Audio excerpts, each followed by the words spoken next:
Hello and welcome to Play PKN, the weekly video bulletin bringing you the top stories on packagingnews.com.au, the media hub for Australia's packaging industry.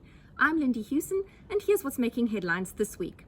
Amid the Covid-19 crisis, as government calls on industry to make products in short supply, manufacturers are hitting packaging shortages and are turning to local packaging companies for help.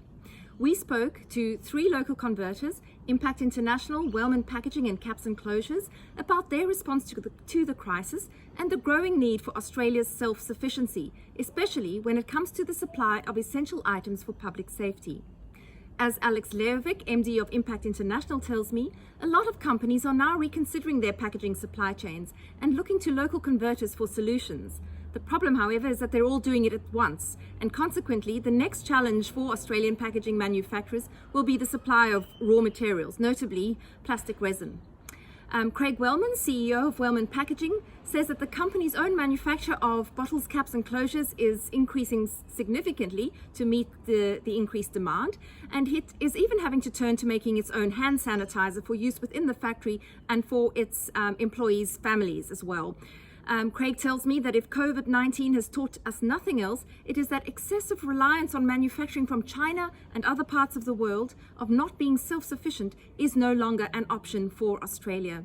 Brendon Homes of Caps and Closures, whose own company is also manufacturing around the clock, echoes Wellman's views and says that now is the time to learn from this pandemic experience that has exposed Australia's reliance on overseas supply chains, and it's the time to support investment in retooling for products that should be manufactured domestically.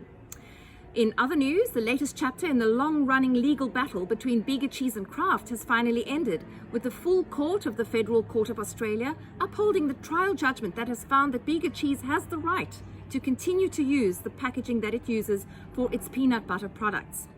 News from the Australian Institute of Packaging, following last night's first ever virtual AGM, is that the peak body for packaging professionals now has a new president in the form of Jason Fields. Jason is a fellow of the Institute. He's a packaging technologist with 25 years plus experience, and he takes over the leadership reins from Dr. Carol Kilcullen-Lawrence, who has held the position of president of the AIP for 3 years. And finally, on a nostalgic note, Brown's Dairy in WA is bringing back the Milko to the Perth community. It says that it has been inundated with requests since it put the trial up on Facebook for people wanting their milk delivered, their dairy products like yogurt and also some juices delivered at home. Brown's has set up a vendor network using local small businesses, and the deliveries are being executed to Perth households using obviously the correct safety equipment, masks and gloves and so on, to make sure that the milk products are delivered safely. And on that nostalgic note, that's it from me, Lindy Hewson, signing off. For these stories and more, go to our website, packagingnews.com.au, and also stay at home, wash your hands and stay safe.